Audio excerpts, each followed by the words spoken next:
Hello दोस्तों, आज हम बात करेंगे फेक न्यूज़ के बारे में और कैसे ये फैलाई जाती हैं और इनके पर्पसेस क्या क्या होते हैं। किसी भी गलत और मिसलीडिंग इन्फॉर्मेशन को एक लेजिटिमेट तरीके से बताना जिससे लोगों के सेंटिमेंट ट्रिगर हों, और इसके साथ साथ जो भी फेक इन्फॉर्मेशन आपको दी जा रही हो उसमें इतना अल्ट्रेशन कर देना कि वो एकदम सही इन्फॉर्मेशन लगने लगे, जिससे लोगों को आसानी से मैनिपुलेट किया जा सके।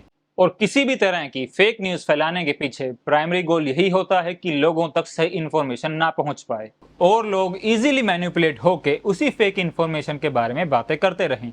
लेकिन कुछ कैरेक्टरिस्टिक्स ऐसे भी होते हैं जिनसे हम फेक न्यूज़ का पता आसानी से लगा सकते हैं, जैसे किसी भी इन्फॉर्मेशन के अंदर ज़्यादा अल्ट्रेशन होना, और इसके साथ साथ ऐसी फेक न्यूज़ को फैलाने का इंटेंट यही होता है कि ऐसी न्यूज़ आपको मिसलीड करने के लिए बनाई जाती हैं जो कि आप साफ साफ पता कर सकते हैं अगर आप 2 या 3 सोर्सेस से पता करते हैं। ऐसी फेक न्यूज़ ज़्यादातर इस तरह से बनाई जाती हैं कि वो जल्दी से जल्दी वायरल हो सकें, और इन खबरों को फैलाने के लिए कई बड़ी न्यूज़ कंपनीज छोटे छोटे इन्फ्लुएंसर को भी हायर करती हैं जो कि उनका काम और भी आसान कर देते हैं। अब बात करते हैं कि ये इतनी आसानी से फैलती कैसे हैं। ऐसी न्यूज़ वायरल इसलिए हो जाती हैं क्योंकि सोशल मीडिया इसमें एक काफ़ी बड़ा रोल प्ले करता है। और अगर इसे हम एक एग्जाम्पल के साथ समझें तो कितनी बार ऐसा होता है कि आप किसी भी पोस्ट को बिना सोचे समझे और बिना जांचे उसे शेयर करते हैं क्योंकि उस न्यूज़ ने, उस पर्टिकुलर पोस्ट ने आपको इमोशनली इन्फ्लुएंस किया है, और इसके साथ साथ आपके इमोशनल सेंटीमेंट उस न्यूज़ को लेकर या फिर उस पोस्ट को लेकर चेंज हुए हैं, भले ही वो ठीक हों या फिर गलत। लेकिन फेक न्यूज़ काफ़ी तरह की होती हैं और ये मिसलीडिंग हेडलाइंस,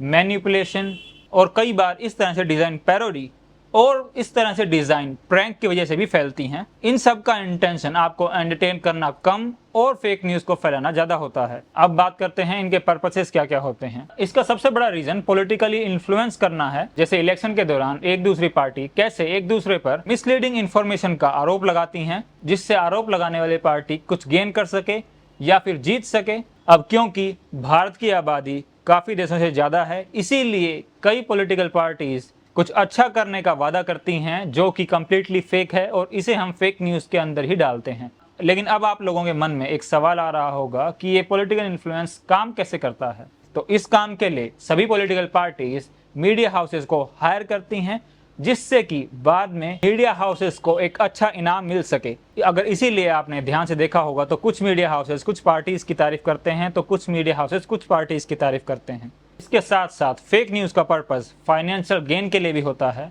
और जितनी भी फर्जी खबरें होती हैं उन सब से इमोशनल, सोशल और कल्चरल मैनिपुलेशन होता है, क्योंकि भारतीयों में कल्चरली, इमोशनली और सोशली एक दूसरे को नीचा दिखाने की लगी रहती है। लेकिन कोई भी पॉलिटिकल पार्टी इन तीनों चीज़ों की बात करती है तो अचानक से सभी भारतीयों में एक देशभक्त जाग उठता है और काफ़ी ज़ोरों शोरों से अपने हक की आवाज़ें मांगता है। लेकिन उन्हें ये पता नहीं होता कि जो भी हक वो मांग रहे हैं तो उसी को मैनिपुलेट करके उन लोगों को दिया गया है जिससे वो आपस में लड़ रहे हैं, और इस तरह से फेक न्यूज़ को पब्लिकली फैलाना काफ़ी ज़्यादा आसान हो जाता है। और फर्जी खबरों को फैलाने के लिए बिग कॉरपोरेशन, पॉलिटिकल पार्टीज और मीडिया हाउसेस काफ़ी चीज़ों का सहारा लेते हैं, जैसे social media, clickbait website, messaging apps, main stream media, boats and automated accounts, influencers और पब्लिक फिगर्स। जैसे अगर सोशल मीडिया की बात करें तो फेसबुक, ट्विटर, इंस्टाग्राम और बाकी जो दूसरे सोशल नेटवर्किंग साइट हैं, इन सब पे जो भी चीज़ें ट्रेंडिंग होती हैं इसका ये मतलब बिल्कुल भी नहीं है कि वो चीज़ें रियल लाइफ में भी ट्रेंडिंग हो रही हैं, क्योंकि कई बार एक अच्छा अमाउंट दे के भी इन्फ्लुएंसर से ये चीज़ें करवाई जाती हैं। और हम भारतीयों के लिए इन्फ्लुएंसर एक भगवान के समान होता है, क्योंकि जो भी हमारा काम है उसको छोड़ के हम अपने इन्फ्लुएंसर से मिलने जाते हैं और वहाँ पर भीड़ इकट्ठी कर लेते हैं। भारत के बेरोजगार होने के पीछे सबसे बड़ा कारण ये भी है। खैर, अब जो भी चीज़ें वायरल करवाई जाती हैं तो उसके पीछे एल्गोरिथम भी काम करती है। जैसे अगर आपने किसी भी सोशल मीडिया प्लेटफॉर्म पर किसी भी पॉलिटिकल पार्टीज की फोटोज या वीडियोस लाइक की हैं तो सोशल मीडिया एल्गोरिथम इस तरह से डिज़ाइन है कि अगली बार वो आपको वही चीज़ें दिखाएगी। कई इलेक्शंस में ऐसी चीज़ें हो चुकी हैं और इनके थ्रू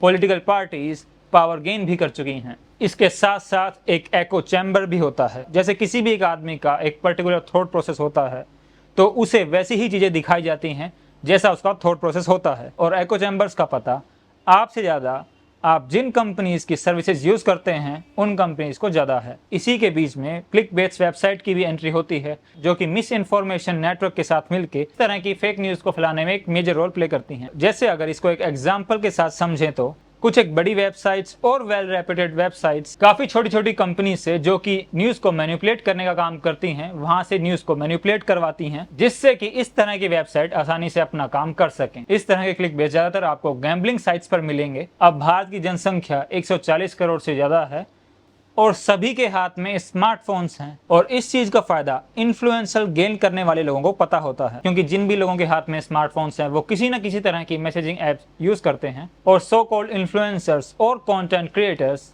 जो कि लोगों को व्हाट्सएप यूनिवर्सिटी से पास आउट बताते हैं, उन सब के व्हाट्सएप और टेलीग्राम ग्रुप्स हैं, और उन ग्रुप्स में वो भर भर के मिस इन्फॉर्मेशन फैलाने का काम करते हैं। इसमें मेन स्ट्रीम मीडिया, इन्फ्लुएंसर और पब्लिक फिगर्स भी एक काफी बड़ा रोल प्ले करते हैं। इन्फ्लुएंसर्स और पब्लिक फिगर्स को अपनी बात लोगों तक पहुंचाने के लिए बोट्स और ऑटोमेटेड अकाउंट्स की जरूरत होती है, क्योंकि भारतीयों की भेड़चाल चलने की सबसे अच्छी आदत होती है और ये चाल उनसे कोई नहीं छीन सकता। जैसे अगर आपने देखा हो कि कोई भी इन्फ्लुएंसर या फिर पब्लिक फिगर का अकाउंट, चाहे वो सही हो चाहे वो गलत हो, और अगर उस इन्फ्लुएंसर ने या फिर पब्लिक फिगर ने कोई भी बकवास की हो तो सारी की सारी भीड़ उस बकवास को देखने चली जाती है। अगर इसे एक और अच्छे एग्जाम्पल के साथ समझें तो जैसे कभी भी कोई बिल्डिंग बनाई जाती है या फिर गिराई जाती है या फिर रोड का कंस्ट्रक्शन चल रहा होता है, तो उस रास्ते से निकलने वाले ज़्यादातर भारतीय उस काम को घंटों निहारना या फिर देखना पसंद करते हैं। ठीक इसी तरह अगर कोई इन्फ्लुएंसर या फिर पब्लिक फिगर बकवास करता है तो ज़्यादातर भीड़ उसे देखने चली जाती है। इसमें बोट्स और ऑटोमेटेड अकाउंट एक मेजर रोल प्ले करते हैं। इस तरह के ऑटोमेटेड अकाउंट इस तरह की बकवास और फेक न्यूज़ को फैलाने में एक काफ़ी बड़ा रोल प्ले करते हैं, और क्योंकि हमें मिर्च मसाले की आदत होती है, इसीलिए इन्फ्लुएंसर और पब्लिक फिगर इस तरह का कंटेंट डालते हैं। और इस तरह की फेक इन्फॉर्मेशन और फर्जी खबर को फैलाने के पीछे सबसे बड़ा कारण है कि जो भी भारतीय अपने आप को पढ़ा लिखा बोलते हैं, इंटेलेक्चुअल बोलते हैं, वो सब मीडिया इलिटरेट हैं। उन सो कॉल्ड इंटेलेक्चुअल लोगों को सर्च इंजन के बारे में नहीं पता जिस पे वो फैक्ट चेक कर सकें। इसीलिए जगेगा इंडिया तभी तो बढ़ेगा इंडिया, नहीं तो आप जाति जनगणना करवाते रहिए, देश को ट्रिलियंस ऑफ डॉलर की इकोनॉमी बनाते रहिए और देश के राज्यों को साफ सुथरा और झीलों की नगरी बनाते रहिए।